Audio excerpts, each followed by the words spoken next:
If you're a comic collector on a budget, seeing prices for key books climb higher and higher has been disheartening lately. As prices rise, some collectors are finding it challenging to stay engaged in the hobby. In this video, I'm going to give you 3 collecting suggestions that can help you work through these hard times and high prices. Let's check them out.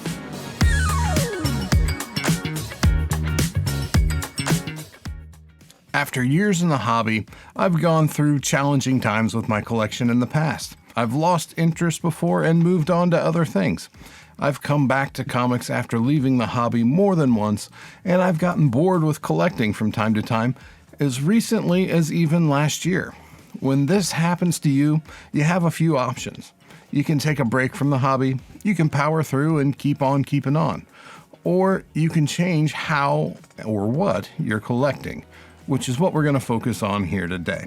So whether you're fighting through collecting burnout, getting priced out of the market with what you've been collecting to this point, or just looking for a fresh approach to the comic book collecting hobby, here are 3 collecting side quests that can help keep you engaged in the hobby. Hands down, one of the most common comic book collecting side quests I see collectors take on is working to put together a complete set of the Marvel 25th anniversary covers. The appeal of this set is that most of the issues are extremely affordable, often being found in discount bins. This is one of the only times you will see the Care Bears, Muppet Babies, and Heathcliff commanding higher prices than the heavy hitters like Spider-Man, X-Men, and the Avengers. A small set with only 29 issues to chase down. Give this side quest a shot if you need something new to collect that won't break the bank. While most issues will only cost you between $3 and $5, the money is not the challenge here. If you enjoy the thrill of the hunt, then this is the collecting goal for you, as finding some of these issues is truly challenging. Marvel's Star Comics imprint was not as widely printed as Marvel's core titles, and due to that, the 25th anniversary covers for series such as Masters of the Universe, Ewoks, and the aforementioned Care Bears, Muppet Babies, and Heathcliff are particularly challenging to track down.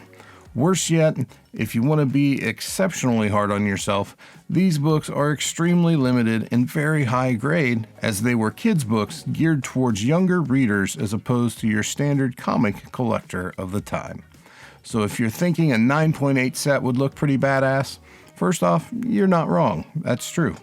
Secondly, it's going to be a long, brutal, and expensive grind, as the census counts for some of these issues is pretty anemic. Our next comic collecting side quest is something uniquely you. I've known several collectors who make an effort to acquire books that are cover dated from the month they were born. One of the most memorable examples of this is a friend of mine who was born in May of 1968. So if you're not familiar with that particular month, this month was full of classic Silver Age Marvel books, including Submariner #1 and Iron Man #1. And while all of our birth months won't feature books quite as notable as this, picking up the issues cover dated for the month you were born is a great way to add a diverse group of books to your collection that all have a personal connection to you. You can pick your favorite book out of the group or try and pick up every issue that was produced that month. It's up to you. Luckily for me, there's only one book that came out the same month I did that puts much strain on the wallet. Though if you were born in August of 1962 or March of 1963, I would probably suggest skipping over this one. Several years ago, I discovered I had an interest in pre-code horror comics. At the time, these classic comics weren't as popular as they are today, and it wasn't uncommon to come across a few PCH issues here and there. Then, all of a sudden, pre-code horror absolutely exploded in popularity. Now, issues of pre-code horror bring several times the price that they were back then. And on top of that, a good friend of mine dove headfirst into the genre, and now not only were the books costing more, but I was also having to compete with one of my best friends for the books, which still aren't the most common things in the world. This is where I decided to wander off the beaten path with my collection.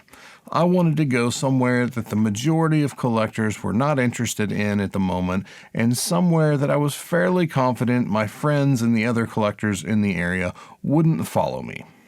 For me, that was Golden Age Archie and Pep Comics with their good girl art and some fairly suggestive covers, as well as comic series based on intellectual properties I enjoyed as a kid, such as filling out runs of The Real Ghostbusters, Sonic the Hedgehog, Silverhawks, and similar titles.